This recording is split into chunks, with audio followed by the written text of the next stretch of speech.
Dieu de bonté, Seigneur du ciel et de la terre,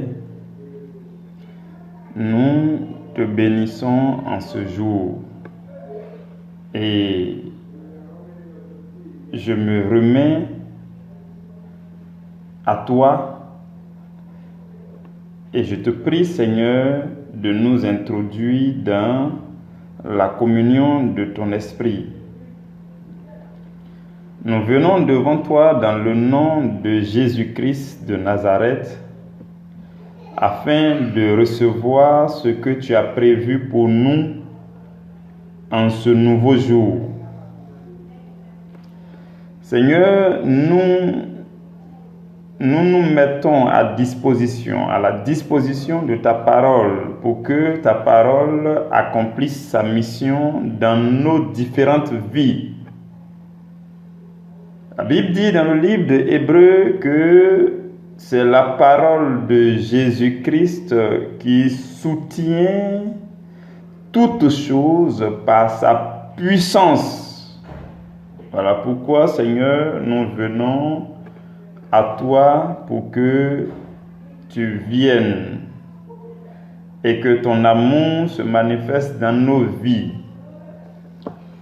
Seigneur, je te recommande toutes choses dès cet instant. Je te recommande ma personne. Je te recommande mon frère et ma sœur qui se joignent à moi pour cette méditation.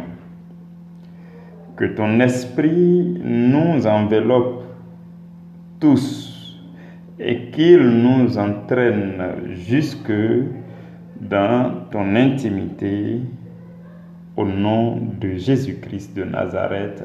Amen. Mardi 21 juillet 2020. Frères et sœurs dans le Seigneur, le sous-thème que le Seigneur nous donne à méditer aujourd'hui est le suivant.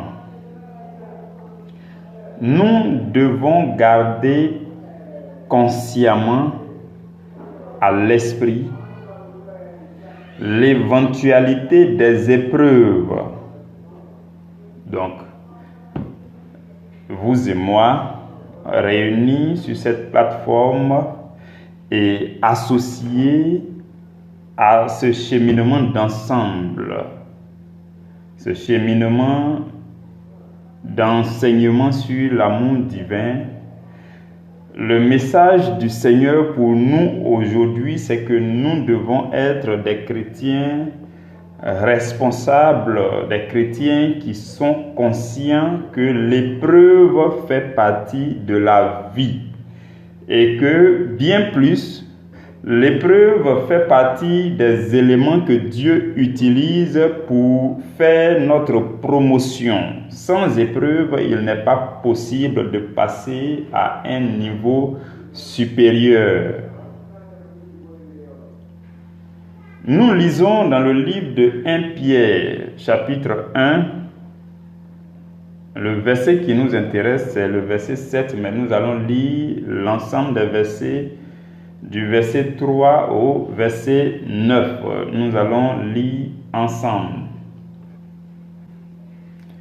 Béni soit Dieu, le Père de notre Seigneur Jésus-Christ, qui, selon sa grande miséricorde, nous a régénérés pour une espérance vivante par la résurrection de Jésus-Christ d'entre les morts, pour un héritage qui ne se peut ni corrompre, ni souiller, ni flétrir, lequel vous est réservé dans les cieux. À vous qui, par la puissance de Dieu, êtes gardés par la foi pour le salut, prêt à être révélé dans les derniers temps.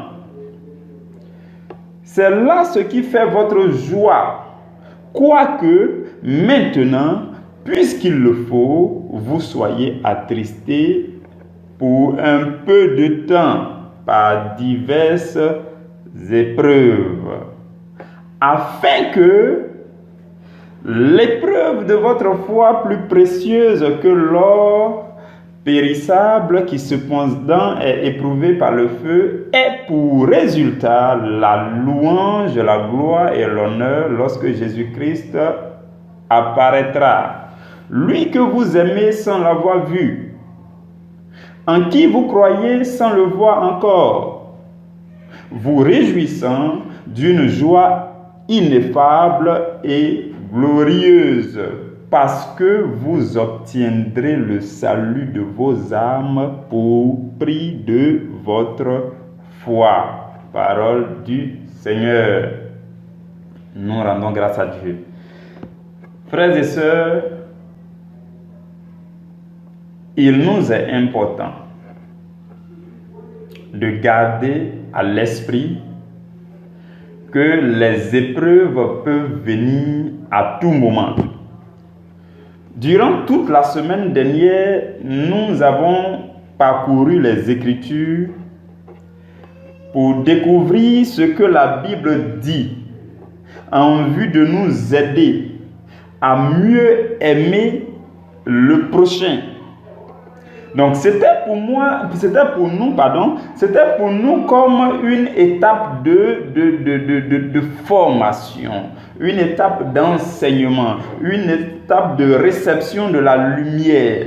Donc tout comme les étudiants qui reçoivent d'abord les leçons, les cours et ainsi de suite avant d'aller faire face à une quelconque épreuve, c'était pour nous l'étape à laquelle nous avons reçu la lumière, bien qu'il reste beaucoup de choses à découvrir, et tout au long de notre vie chrétienne, nous continuerons à découvrir et à découvrir et à découvrir ce qu'il nous faut pour mieux manifester l'amour pour le prochain. Donc, la semaine dernière, nous avons vu tout ce qu'il fallait mettre en pratique. Nous avons vu les enjeux de certaines choses, comment manifester l'amour pour le frère et la sœur qui est à côté de vous. Alors, aujourd'hui, ce que nous disons, c'est que les épreuves que Dieu envoie pour faire notre promotion, ces épreuves-là peuvent venir à tout moment. Du coup, nous qui sommes dans la présence du Seigneur, nous qui cultivons notre intimité avec le Seigneur au jour le jour, nous devons garder à l'esprit que ces épreuves peuvent venir à tout moment. À n'importe quel moment de votre vie, vous pouvez subir un rejet, une épreuve de rejet, ou bien une trahison, ou bien une déception quelconque, ou bien un mépris, ou bien une calomnie. Vous pouvez subir ces choses à n'importe quel moment de votre vie. Et ce que nous disons, c'est que, chrétiens que nous sommes, si nous sommes suffisamment apprêtés, si nous nous sommes suffisamment préparés dans le Seigneur et que nous avons une bonne communion continuelle avec le Saint-Esprit, nous devons nous attendre à des épreuves. D'autant plus que nous savons que ces épreuves viennent pour notre promotion et que nous désirons passer au niveau supérieur. Donc, ce n'est pas c'est plutôt recommandé que nous ayons à l'esprit que les épreuves peuvent venir à tout moment. Et ce que je voulais nous dire aussi, c'est que la vie que nous vivons est un ensemble de saisons. La vie est un ensemble de saisons. Et nous évoluons de saison en saison.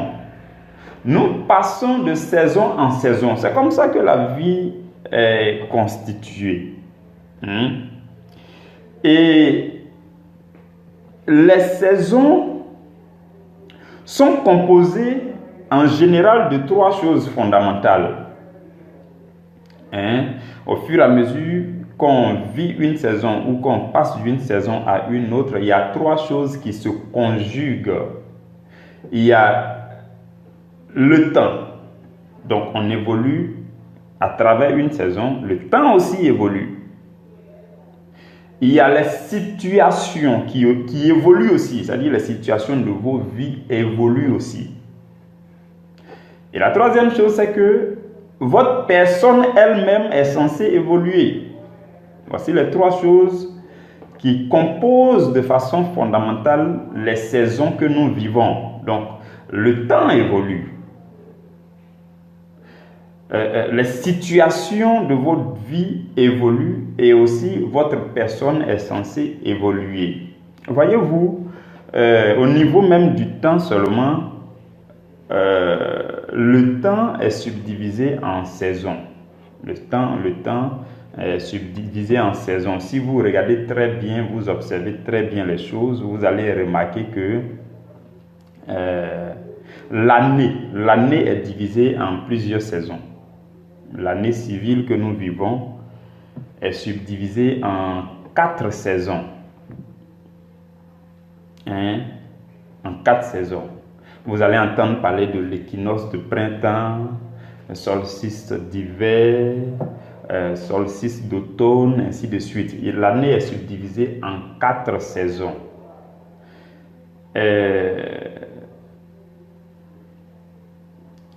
Je vais vous donner les sections. Donc, la plupart du temps, autour du 19, 20, 21 décembre, c'est la fin d'une saison et le début d'une autre saison.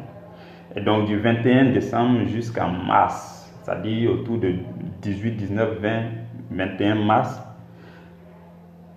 ces 3 mois forment une saison. Donc, l'année est subdivisée en saisons de 3 mois, 3 mois, 3 mois, 3 mois. Voilà pourquoi de décembre en mars, c'est une saison. De mars en juin, c'est une saison. Et de juin en septembre est une saison. Et aussi, la dernière saison, c'est la saison de septembre à décembre. Donc, comprenez ces choses. Le chrétien que nous sommes doit vivre dans le temps comme quelqu'un qui connaît le temps. Le temps en lui-même est subdivisé en saisons. Et même quand vous prenez le mois, ça je vous ai parlé de l'année, le mois est aussi subdivisé en saisons. Vous allez entendre parler de la pleine lune ou alors de la nouvelle lune, ainsi de suite. Vous comprenez? Le mois est subdivisé en saisons. Et le jour lui-même est subdivisé aussi en saison de 3 heures, 3 heures, 3 heures, 3 heures. On les appelle les veilles. Donc 3 heures, par exemple, de 6 heures à 9 heures, c'est une saison. De 9 heures à midi est une saison. De midi à 15 heures, c'est une saison. Quand vous lisez l'histoire de la passion de Jésus, ça s'est déroulé dans les saisons de 6 heures à 9 heures, 9 heures à midi, midi à 15 heures. Vous voyez. Et il y a la saison de 15h à 18h, il y a la saison de 18h à 21h, il y a la saison de 21h à minuit, et il y a la saison de minuit à 3h, de 3h à 6h. Et voyez-vous, quand vous ouvrez les yeux pour comprendre ces saisons, aujourd'hui, ce n'est pas pour faire un enseignement sur ces saisons, mais il y a un enseignement spirituellement corsé, par rapport aux saisons. Ce n'est pas de ça que je suis venu nous parler aujourd'hui. Mais je veux dire, le diable et ses suppôts travaillent beaucoup avec les saisons. Voilà pourquoi vous aussi, chrétiens que vous êtes, quand vous ouvrez les yeux, que vous comprenez ces saisons, vous allez savoir franchir les portes de chaque saison. Les portes de chaque saison. Vous allez subdiviser aussi votre vie chrétienne en saisons et vous allez pouvoir évoluer. Vous allez constater que les situations de vos vies évoluent par saison. Et du coup, votre personne aussi doit évoluer par saison. Vous ne pouvez pas passer d'une saison à une autre sans qu'il y ait d'évolution, sans que vous ayez fait un bilan. Surtout les grandes saisons, comme les saisons de 3 mois, 3 mois, 3 mois. Vous ne pouvez pas passer une saison de 3 mois à une autre saison de 3 mois sans avoir fait un bilan. Encore mieux, il est recommandé de faire un bilan mensuel. Passer d'un mois à un autre. C'est très important en tant que chrétien, un chrétien qui veille. Jésus dit, veillez et priez afin de ne pas tomber dans la tentation. Vous comprenez, c'est la manière pour le chrétien de veiller. Et je vous dis, dans le monde spirituel, Satan et puis ses suppôts veillent. Les saisons là, eux, ils travaillent dans les saisons. Il y a des saisons qui leur sont fructueuses et il y a des saisons qui ne leur sont pas fructueuses. Et ils misent beaucoup sur les saisons qui leur sont fructueuses. Je vous dis, par exemple, de minuit à 3 heures du matin, les gens dorment comme des fous. C'est là aussi que les démons travaillent beaucoup plus. Les sorciers, là, c'est dans cette période-là qu'ils travaillent beaucoup plus. Vous comprenez? Donc, l'ennemi travaille avec les saisons. Il connaît l'importance des saisons. Par exemple, à la nouvelle lune, il donne des projets à ses démons. Il leur dit, bon, toi, voici ton projet. Nous allons faire le point à la pleine lune. Et donc, à la nouvelle lune, vous n'allez pas comprendre certaines choses qui vous arrivent parce que simplement, vous ne savez pas que c'est la nouvelle lune. Ou bien parce que vous ne savez pas dans quelle saison vous êtes. Et par la suite, vous subissez des situations compliquées parce que le démon qui a été mandaté pour venir vous troubler, là, il est en train de faire son travail et il doit faire son rapport à la pleine lune. Et à la pleine lune, il va aller pour dire, voilà, j'ai réussi ma mission dans sa vie, voilà ce que j'ai fait, voilà. Donc vous aussi, chrétiens, quand vous comprenez ces choses, vous montez vos gardes et vous travaillez, vous reconnaissez ces saisons, vous reconnaissez les portes de chaque saison. À quel moment on franchit, on sort d'une saison pour passer à une autre saison. En principe, dans ces genres de période-là, il est recommandé aux chrétiens de prendre ne serait-ce qu'un jour, 2 jours de jeûne pour rentrer dans l'intimité. Quand c'est comme ça, peu importe le projet que l'ennemi va former contre toi, ça n'aura aucun effet. Vous comprenez? Ça, je suis en train de vous donner quelques secrets au passage. Vous comprenez? Et je dis tout ça pour nous dire que la vie est un ensemble de saisons. Et je veux que vous remarquiez quelque chose. La plupart du temps, les épreuves peuvent arriver à n'importe quel moment de votre vie, mais de façon générale, les épreuves surviennent vers la fin d'une saison. Parce que Dieu veut que vous puissiez vivre la prochaine saison au niveau supérieur. Donc, ouvrez les yeux et vous verrez que dans la plupart des cas, les épreuves viennent vers la fin des saisons parce que Dieu prévoit quelque chose de glorieux pour toi à la saison prochaine. Voilà pourquoi aussi ta personne doit évoluer d'une saison à une autre. Tu ne peux pas être le même chrétien ou la même chrétienne que tu étais les 3 mois passés. Ce n'est pas possible. Vous comprenez? Donc, tout à l'heure, j'ai parlé de l'évolution de notre personne. La Bible dit quoi dans le livre de 3 Jean? 3 Jean, dans le verset 2, la Bible dit que nous pouvons prospérer à tous égards et même avoir la bonne santé, la pleine santé, à condition que notre âme prospère de la même façon. Donc, de la même façon que votre personne va évoluer, votre personne spirituelle, votre âme, votre homme intérieur va évoluer, va être sanctifié. De cette même façon, les situations de votre vie vont accompagner le mouvement. Vous comprenez? Donc, les épreuves viennent en général vers la fin d'une saison.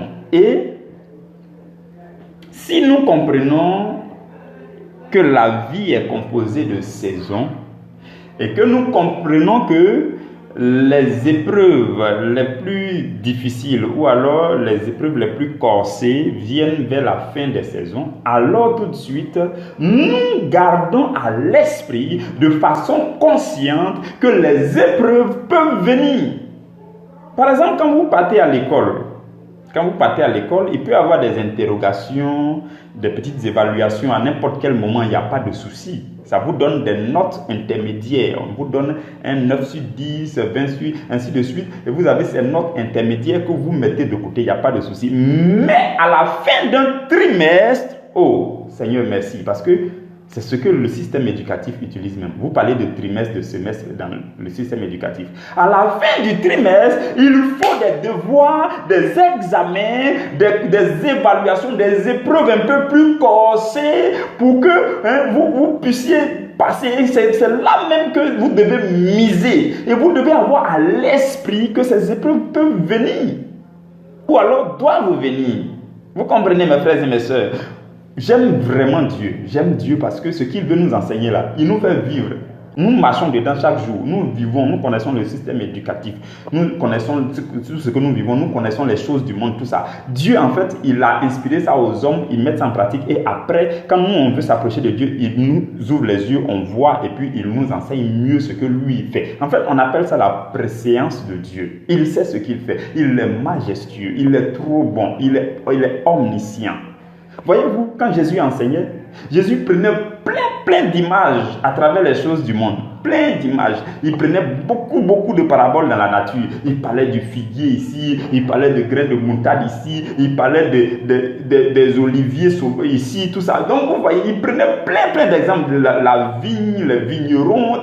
Vous voyez, donc Dieu a mis tout ce qui est sur la terre que nous voyons actuellement, il les a mis et il peut nous ouvrir les yeux pour que nous puissions voir et ça nous enseigne par la suite. Donc, là, je sais que vous avez très bien compris que quand nous marchons dans le Seigneur et que nous avons une relation avec le Seigneur, nous devons savoir qu'il existe des saisons. À n'importe quel moment, il peut y avoir des petites évaluations, des petites épreuves qui peuvent venir. Mais les épreuves corsées, les épreuves essentielles viennent vers la fin de chaque saison. Et là, je nous ai parlé brièvement des saisons. Donc, analysez votre vie. Mes frères et mes sœurs, ce que je suis en train de vous dire là, le chrétien doit veiller. Quand on dit il doit veiller, là, il doit veiller. C'est-à-dire que tu ne peux pas passer un mois sans reconnaître à quel moment était la pleine lune, à quel moment était la nouvelle lune. Tu ne peux pas traverser un mois sans jeûner au moins un jour. Je ne sais pas. Là, vous allez comprendre pourquoi est-ce que l'ennemi vous ballotte. Parce que la Bible dit que l'ennemi, l'adversaire, Satan, la Bible dit il rôde comme un lion rugissant, il cherche qui il va dévorer. S'il a vu que vous êtes en train de dormir, c'est vous qui va dévorer. Mais s'il a vu que vous êtes en train de veiller, au moment où il s'apprêtait à attaquer, il voit que vous êtes éveillé, vous n'êtes pas en train de dormir, il voit que vous êtes en jeûne, il voit que vos gardes sont montés. Quand il voit ça, il a fait ça une fois, deux fois, trois fois, il vous laisse tranquille. Parce qu'il va dire, mais celui-là, quand on va l'attaquer, il n'y a pas de chemin. Parce que ses yeux sont ouverts, il connaît les saisons, il sait comment passer les saisons, il connaît les principes spirituels, il les applique convenablement. Celui-là, ses yeux sont ouverts. Quand je vais envoyer un démon vers lui, je vais juste perdre mon temps. Donc, à partir de maintenant, je ne vais plus aller vers lui. Voilà pourquoi, à un moment donné, l'ennemi va cesser les tentations, tout ça. Il va cesser. Mais il faut que vous puissiez vous réveiller. Il faut que vous soyez formés, vous soyez forgés. Il faut que vous demeuriez dans le Seigneur, dans la communion avec le Seigneur. Donc, la question d'épreuve, nous devons l'avoir à l'esprit. Nous devons être constamment prêts. Ce n'est pas pour avoir à l'esprit, pour avoir peur. Non. Et autre chose que tout à l'heure, le verset 6 vient de nous dire dans 1 Pierre chapitre 1 là, c'est que c'est pour un peu de temps. Les diverses épreuves là, c'est pour un peu de temps. C'est pas pour que ça dure. Quand on va faire les examens là, ça dure combien de temps? C'est tout au plus 3 jours, 4 jours, souvent une semaine. Et puis une épreuve dure combien de temps? Souvent c'est 2 heures, 3 heures, 4 heures. C'est tout. Donc c'est pour un peu de temps. Il faut avoir à l'esprit que les gens peuvent te rejeter. Mais ça sera pour un peu de temps. Tu peux subir une trahison. Mais ça sera pour un peu de temps. Mais l'objectif de Dieu derrière, c'est que tu sois aguerri, tu sois forgé pour manifester l'amour pour toutes les personnes qui peuvent te trahir plus tard, ou bien pour être consolateur pour les autres, ainsi de suite. Donc, il y a le point positif, c'est que nous passons en classe supérieure, ou alors au niveau supérieur, lorsque nous passons les épreuves. Les épreuves ne durent qu'un temps. Il dit quoi? Il dit qu'il est nécessaire maintenant que nous soyons attristés par des épreuves. Et cela ne vient que pour un peu de temps. Et même au début, nous n'avons pas eu le temps de décortiquer le texte là. Ce n'est pas grave, je vous recommande de le méditer personnellement. Il dit, nous avons été régénérés pour une espérance vivante. Mes frères et mes sœurs, notre espérance là, c'est quoi? C'est la promotion après l'épreuve. Ce que moi j'espère là. Quand vous dites à Dieu, je vous donne un exemple simple. Quand vous dites à Dieu, Seigneur, je veux que la patience s'accomplisse en moi. Dieu dit, j'ai accompli, je vais t'exaucer. Mais il va envoyer d'abord une épreuve de patience. Ton espérance, c'était quoi? c'était d'être un être très patient, d'être quelqu'un de très patient. Si ton espérance là est vivante et que tu as à l'esprit le désir de devenir un être très patient, alors tu dois savoir aussi que l'épreuve de la patience peut venir d'un moment à l'autre. Il en est de même pour l'amour que tu veux que ça s'accomplisse en toi. Il en est de même pour l'humilité. Quand tu dis Seigneur, je veux être humble, je veux être humble, il va envoyer des situations pour t'humilier, parce que le mot humiliation et puis le mot humble, là, les deux font partie de la même famille. Il va envoyer ce qu'on appelle les agents humiliateurs. Il va te mettre dans la situation où on t'humilie pour voir si tu supportes ça, alors tu deviens humble.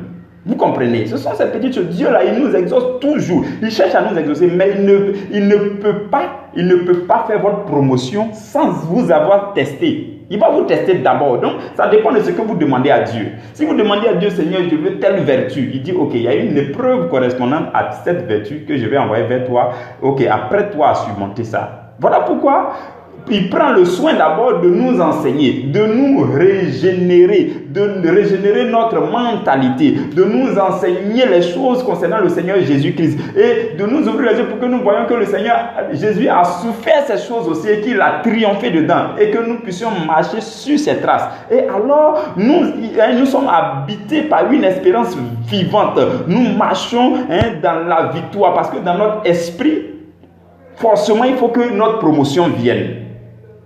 Vous comprenez, mes frères et mes sœurs? Mais il dit, c'est pour un peu de temps. Et il dit, l'épreuve de notre foi, il faut que nous subissions l'épreuve de notre foi. Les épreuves de notre foi. La Bible dit quoi? Que la foi n'est agissante que par l'amour. Aujourd'hui, on est en train d'enseigner sur l'amour. Et là, le verset 7 que nous avons lu parle de l'épreuve de notre foi. Donc, l'épreuve de la foi, découlent les épreuves de l'amour. Parce que la foi n'est agissante que par l'amour, selon Galates chapitre 5, verset 6. Vous comprenez? Donc, ce qui va se passer, c'est que l'or, l'apôtre Pierre dit l'or que nous considérons très précieux, alors que nous savons aussi que l'or est périssable. L'or là, ça périt. Ce n'est pas parce que c'est l'or que ça ne périt pas. C'est périssable. Et pour éprouver l'or, on met l'or dans le feu. On fait passer l'or par le feu. On fait fondre ça. C'est là qu'on connaît que ça, c'est l'or de qualité. Il dit de la même façon, là, il faut que notre foi soit éprouvée. De la même façon, toutes les vertus que vous voulez que ça s'accomplisse en vous, vous serez éprouvé par rapport à ces vertus. Vous allez passer par le feu. Ah oui, oui, oui. Donc le feu de quoi? Le feu des épreuves. Le feu des épreuves de la vie. Et si vous espérez vivement obtenir la promotion, vous devez être heureux d'affronter ces épreuves. Vous comprenez, mes frères et mes sœurs? Donc, préparons-nous et gardons à l'esprit que les épreuves peuvent venir à n'importe quel moment. Et observez très bien votre vie. C'est-à-dire, en général, là où vous gâtez tout. Vous gâtez tout, c'est vers la fin d'une saison. Dieu dit, bon, ma fille, mon fils, comme à la saison prochaine, je veux que sa situation évolue. Tout à l'heure, il nous a parlé du temps qui évolue, des situations qui évoluent et de notre personne qui évolue. Donc Dieu dit, à la saison prochaine, je désire que la situation de ma fille, de mon fils évolue. Pour cela, préalablement, Dieu vous a donné des enseignements pour que votre personne aussi évolue. Parce que le temps aussi est en train d'évoluer. Donc Dieu dit, ok, comme il en est ainsi, je vais envoyer, comme nous tendons vers la fin de cette saison, je vais envoyer une épreuve devant mon fils, ma fille, et quand il va passer cette épreuve avec succès, alors à la saison prochaine, sa situation va changer. Vous comprenez? Bon, malheureusement, on ne comprend pas ces choses. Et ce qui va se passer qui est grave, c'est que l'ennemi là, il tourne tellement, lui quand l'épreuve là vient, lui il vient aggraver, il s'appelle aggravateur. Il vient, il aggrave, lui il va venir mettre des pièges, les tentations, les choses pour vous énerver. C'est-à-dire que, c'est comme on dit, vous avez examen demain, vous vous réveillez matin, vous êtes malade, ou bien vous ne pouvez pas marcher, ou bien il y a quelqu'un qui vient vous insulter, puis qui vous crache sur le visage, alors que on vous attend dans la salle d'examen pour aller faire votre compo là. Vous avez étudié jusqu'à un, vous avez bien fait tout. Le lendemain, on vous attend dans la salle de compo pour aller faire compo. Là, comme ça, vous allez avoir bonne note pour passer au niveau supérieur. Quand vous vous réveillez en partant, dans le bus, il y a quelqu'un qui vous insulte, qui marche sur votre pied, qui vous gifle. Il a tout gâté. Et vous aussi, vous cédez. Il a tout gâté. Celui-là, on appelle l'ennemi.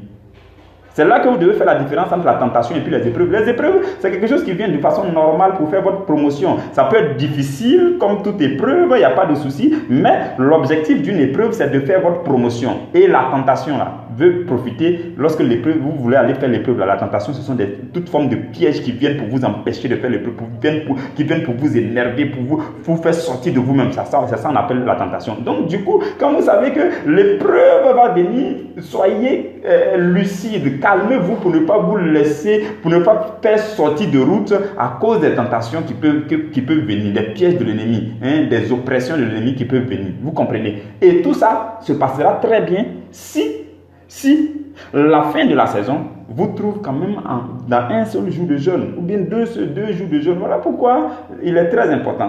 Sur ce groupe-là, le Seigneur nous a dit de faire au moins un jour de jeûne à la fin de chaque mois. Et pour ceux qui sont sur le groupe prioritaire à l'évangile B, pour eux, c'est 3 jours de jeûne.